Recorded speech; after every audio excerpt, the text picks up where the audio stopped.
monster. Written by Amanda Noll, illustrated by McWilliam. Tonight, when I looked under the bed for my monster, I found this note instead. Gone fishing. Back in a week. Gabe. What was I going to do? I needed a monster under my bed. How was I supposed to get to sleep if my monster was gone? I tried to sleep, but it wasn't the same without Gabe. I missed his ragged breathing, his nose whistling, the scrabbling of his uncut claws. How would I ever get to sleep without Gabe's familiar, scary noises and his spooky green ooze? It was no use. Gabe would be gone for a week, and I just had to have a monster. I climbed quietly out of bed so my parents wouldn't hear me. Grown-ups have some strange ideas about monsters under beds. I knocked on the floorboards, then scrambled back under my covers. I waited nervously. Would a new monster appear? What would he be like? Would his snorting be as cheerful as Gabe's?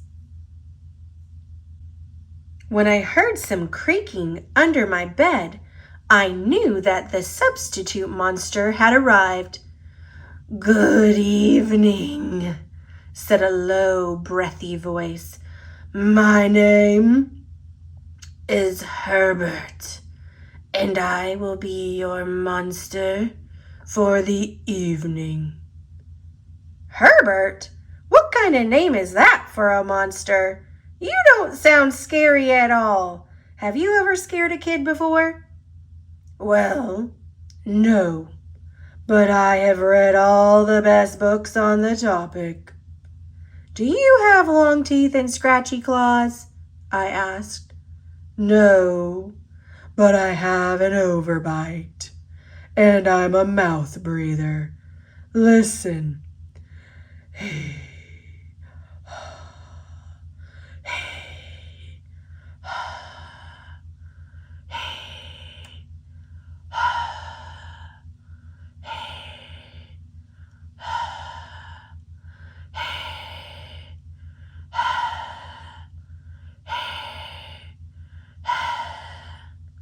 Herbert's panting was kind of scary, but it wasn't enough for me. Listen, Herbert, I'm sorry. I just don't think this is going to work. It's nothing personal, but I really need a monster with claws. Picky, Herbert complained. As you wish, I'll go. There was some more creaking. Then Herbert was gone. Some scratching warned me that a second monster had appeared. Good evening, he said in a high, silky voice. My name is Ralph. I understand you need a monster with claws. If you would please lean over, I will hold out an arm for inspection. I crouched on the edge of the bed, hoping to see a horrible, shaggy arm with sharp, ragged nails. Instead, I was surprised to see sleekly brushed fur with smooth, shiny claws. Excuse me, I don't mean to be rude, I asked, but is that nail polish on your claws? Yes, it is, Ralph replied. I believe professional monsters should always be well groomed. I could tell that this was not going to work either. I'm sorry to disappoint you, Ralph, but I need a monster with scary claws. Like Gabe's, I thought. I heard some more scratching, and I knew Ralph was gone. A minute later, a third voice from under the bed rasped, "Check out these claws, kid." I gathered my courage and peered over the edge. The claws were impressive, jagged and dark and razor sharp. So far, so good. I was a little nervous. "Could you stick out your tail?" I whispered. "Sure, but don't get scared." I peeked through my fingers at the slimy tail slithering over the foot of my bed. That's when I noticed the bow. "Are you a girl monster?" "Of course I am," she snapped. "I'm Cynthia. Do you have a problem with that?"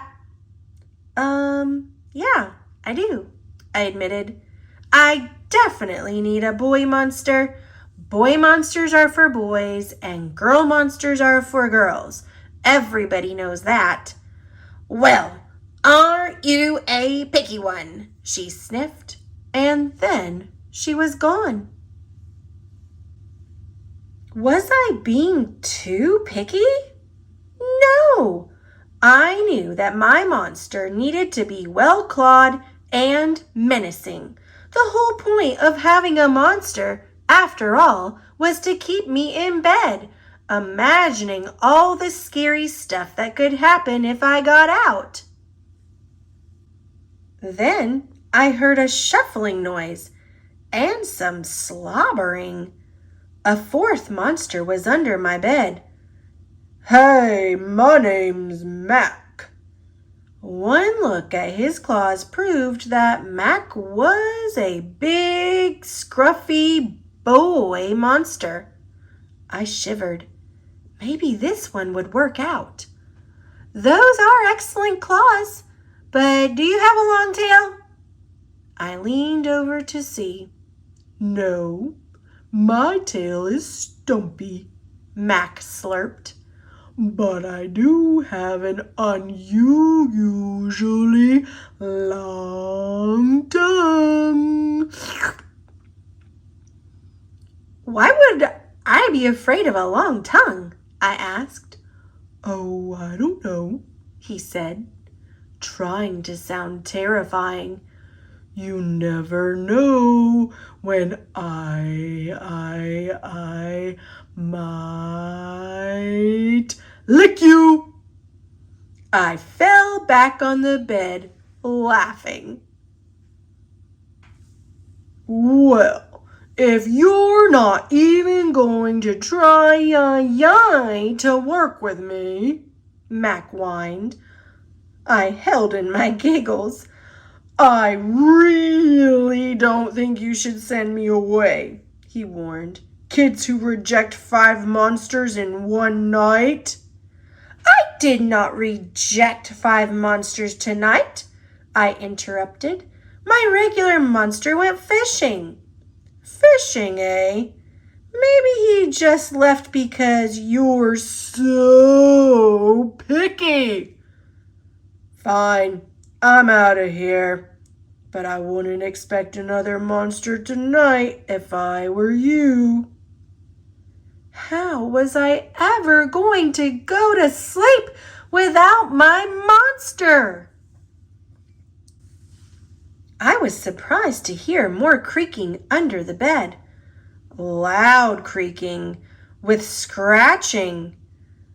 I thought no more monsters were going to appear tonight," I said.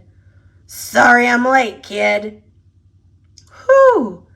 "It was Gabe."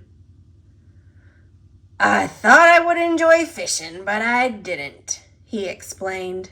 "Those fish scare too easily. No challenge at all. You, however, are challenging, my friend. You're almost too old to be afraid of monsters. You keep me on my toes. Ah, toes. A delicious snack." The bed quivered as Gabe's stomach rumbled with hunger. Now, if you don't mind, I'd like to start the evening with an ominous puddle of drool. I peeked over the edge of the bed. Green ooze spread soundlessly from underneath. Then the bed trembled as Gabe unfurled his spiked tail. He was daring me to guess where he might pop up. I shivered. So, you had some substitute monsters tonight, Gabe said, sharpening his claws on my bedpost. Were you scared? Then Gabe started tapping. I could tell he wanted to know if I still needed him. No other monster can scare me like you, I giggled, diving under my covers and pulling them up tight. Through the blanket, I heard Gabe's soft, comforting snorts. Ha! I knew it. We're made for each other, he growled. When my blanket started to slip off the bed, I knew Gabe was ready to eat. Now, if you could please stick out your foot, he said. I'd like to nibble on your pinky. I yanked my blanket back up and scrunched my feet in so Gabe couldn't get them. No toes tonight, but you can have this, I offered, pushing a pillow off the bed. I didn't even hear it hit the floor. Gabe was back. The ooze was perfect. Everything was back to normal. I shivered again. I'd be asleep in no time.